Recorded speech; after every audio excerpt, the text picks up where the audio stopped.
জুলাই গণঅভ্যুত্থানে সিলেট নগরের court point এলাকায় পুলিশের গুলিতে নিহত হন সাংবাদিক আবু তুরাব।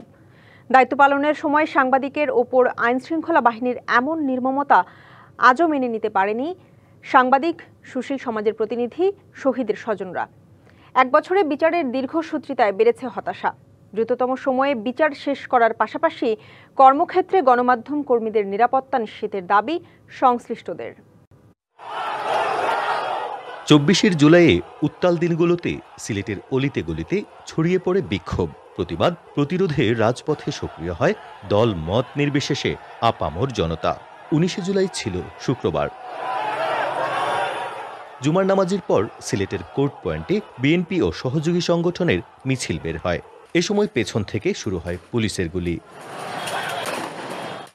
অন্য সাংবাদিকদের মতোই সংবাদ সংগ্রহ করতে যান দৈনিক নয়া দিগন্ত ও দৈনিক জালালাবাদ পত্রিকার সাংবাদিক আবু তুরাব। হঠাৎই পুলিশের গুলিতে ঝাঁঝরা হয় তার শরীর। সন্ধ্যার পর চিকিৎসাধীন অবস্থায় শেষ নিঃশ্বাস ত্যাগ করেন Turab. Colour expert, George sap এবং মাইল্ড অন হ্যান্ডস টেকনোলজি সমৃদ্ধ অরিক্স ক্রিস্টাল ওয়াশ। আপনার মিছিলের শেষাংশ যখন মসজিদ ক্রস করলো তখনই এলোপাতারি গুলি। আমিন রাব্বি ভাই আমাকে ডাক দিয়ে বলতেছে, মাহমুদ তুরাব পড়ে গেছে। ঘটনার পর মামলা করে পরিবার। মামলায় ১৮ জনকে আসামি করা হলেও আটক হয়েছেন পুলিশের মাত্র ২ সদস্য। বিচারের দীর্ঘসূত্রিতায় হতাশায় তুরাবের স্বজনরা। আমার আম্মা তো বয়স প্রায় ৬৭ বছর বয়স। তানোর জীবন দশায় যেন তানোর ছেলের যেন রায়টা যেন উনি দেখে যেতে পারেন। আশা করছি যখন আন্তর্জাতিক অপরাধ ট্রাইব্যুনালে মামলাটা স্থানান্তর হয়েছে, সুষ্ঠু সুন্দর একটা রেজাল্ট ইনশাল্লাহ পাবো আমরা। হত্যাকাণ্ডে ক্ষুব্ধ ও বিস্মিত সিলেটের সাংবাদিক সমাজ।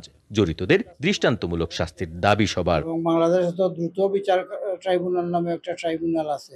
আমরা মনে করি যেহেতু এটা ১ বছর হয়ে যাচ্ছে, ১ বছর কম সময় নয়, আমরা মনে করি সেটার দ্রুততর বিচার হওয়া উচিত। পুলিশ জানায় মামলাটি আন্তর্জাতিক অপরাধ ট্রাইব্যুনালে স্থানান্তরের প্রক্রিয়া চলছে। পরবর্তীতে সর্বশেষ এই মামলাটি বর্তমানে আন্তর্জাতিক অপরাধ ট্রাইব্যুনাল ঢাকাতে তদন্তাধীন আছে। আমরা যতদূর জেনেছি আসামিদেরকেও ওখানে নিয়ে যাওয়া হয়েছে। ২০২৪-এর ১৯ জুলাই পুলিশের গুলিতে তোরাবের মৃত্যুর পর ভেঙে যায় একটি স্বপ্ন। কেবল একটি স্বপ্ন নয়, স্তব্ধ হয়ে যায় পুরো পরিবার এবং সিলেটের সাংবাদিক জগৎ। তার মা এখন শয্যাশায়ী। তার শেষ ইচ্ছা তোরাবের হত্যার ন্যায় বিচার পেয়ে তিনি শেষ নিঃশ্বাস ত্যাগ করবেন। প্রত্যুষ তালুকদার, ডিবিসি নিউজ, সিলেট।